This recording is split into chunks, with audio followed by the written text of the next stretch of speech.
Hello, welcome to Board Deck and Dice. Today we're doing a Kickstarter preview of Flix, a strategic tactical flicking game which takes a lot more skill than normal dexterity games do, although obviously there are people with skill in normal dexterity games. My son can do whatever he wants when he's playing dexterity games.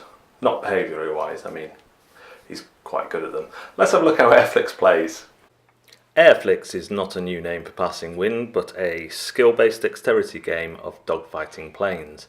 However, you're not bashing into each other, as this will cost you your own health. Rather, you are either turning and then flicking, or flicking and then turning, as shown here, as I decide which plane to attack. I decide to go for this plane because it's not on my side like the other one, and because it's within short range I get a bonus yellow dice, all of which gives me one hit. Yay!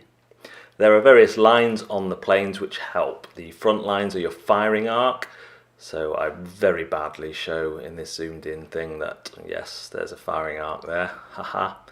The two dotted lines next are the turning arc. You can turn your centre line to that as demonstrated here. The line halfway between indicates the front and back of the plane. If you are shot from behind, then the opponent gets a yellow dice as well. If you're shot behind and short range, you also get the red dice, which is the best one. And these last two lines show you where you can flick from. You're not allowed to do that, for example. Everything is managed through these cool player boards. You slide cards up to show whether your plane has been played, minor injury or major injury, and you take off the health down below. Should your plane ever take catastrophic damage, then you simply remove the plane and card from the game. That is Flix. So, Flix is a fantastic production value, even on this prototype stage. That neoprene mat is bang on and it's massive, and you can see how beautifully it is illustrated. The models with their bases are brilliant. The acrylic bases are have the markings on that are perfect, that help with everything. The other cardboardy components are just prototype at the minute, and I expect them to improve considerably, especially the measuring sticks, because they can get a bit of a bend in with cardboard. I'm not sure what they're using for those, but it will be improved. The gameplay is quite surprising in some ways. You kind of expect dexterity games to be fast, to be funny, to be a bit chaotic, and this is everything apart from the chaotic bit, mostly, because you're not trying to flick into the other planes and bump them off the map. If you do that, you're going to be the one who ends up with damage. Instead, you're trying to position them near enough to get a close range shot and get that bonus yellow dice, or even better, get a close range shot into the back half of their plane to get the yellow and the red dice. The first bonus you get is always the yellow. If you can double up, you get the red as well.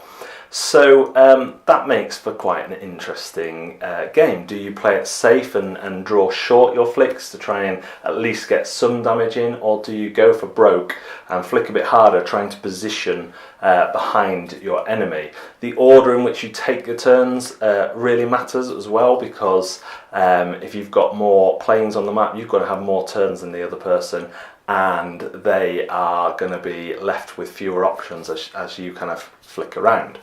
There are some other strategic options. If you fly off one side of the map, you can come back on the other, but you have to wait until you can get that plane back on. Now that might work out as a strategy if you immediately fly two of your planes off the back and then have them come back on behind later on when your enemy's forgotten about them. That can be quite a powerful strategy, as long as your other planes don't get obliterated in the meantime. It all works together really well. Now, one thing that everyone has said who's seen Flix or played it with me is that the price is quite high. Yeah, it is, and in dexterity games, flick 'em up, or the wooden ones, junk art, pitch car, the price is generally higher because you're paying for these components. And like I say, in here, the mat alone would cost quite a lot of that whole, I think it's around £50 to £60 for the base pledge. So you're getting a massive mat, which potentially you could use to play with other games, card games, if you don't mind the hexes underneath. and the planes themselves are done really well. So yes, it is a higher end, but I don't think, I in no way think that the price takes the mickey at all, because you're getting high quality products in here.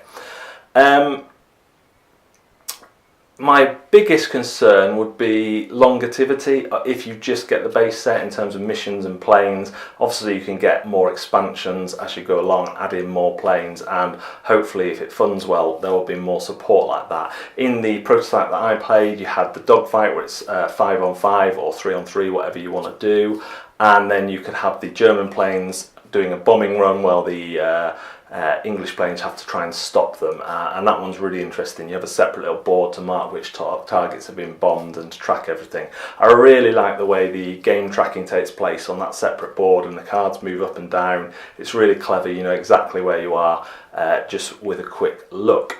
So all in all, a good dexterity game, one that is more skill based than just smashing into everything and being able to take those really powerful shots. There's loads of clever stuff in here, like cloud cover and flat cannons based on where you land, and it's one that I've really enjoyed. If you're looking for something a bit more thoughtful in a dexterity realm, then this is certainly one that is worth taking a look at. The Kickstarter link will be down below, where you can find out all the relevant information. Thanks very much for watching Board, Deck and Dice. We will see you next time.